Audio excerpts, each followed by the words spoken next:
Black people were always super Americans. We had to believe in America more than other people did in order to have any hope, in order to live, in order not to go crazy. We had to believe that the 13th, 14th, and 15th Amendments meant something, and that the Declaration of Independence, though written by a slave owner, did mean the full scope of the words. So once we had the opportunity to make it work, we went full bore at it. And besides, it had this terrible itch of the humiliation in our daily lives that we wanted to get rid of.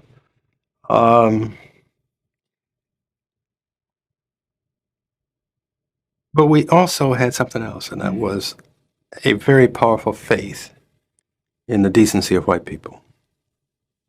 I no longer have that faith, but we had it then.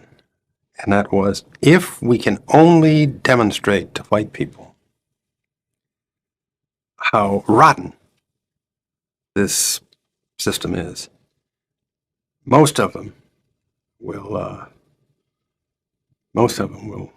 change, and the country will change very rapidly.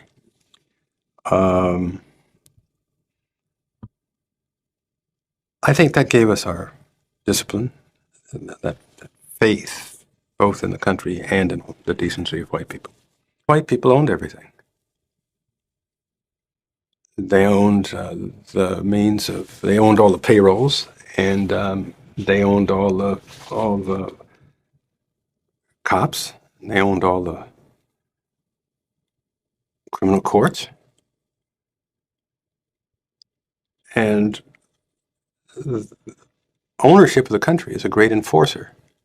Black person get out of line, he's deemed crazy and he's dealt with.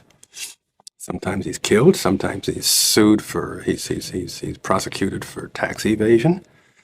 Sometimes he's fired. Black people knew. I mean, and earlier, of course, you got killed or whipped in slavery time. So black people knew that it was very dangerous to express anger to white people and tell white people how they felt, how stupid they thought white people were. And so the old black comedian once said, "Boss asked me what the weather's like. I look in his face before I look outside." I mean, and that kind of summed up the universe, the emotional universe within which black people had to operate. So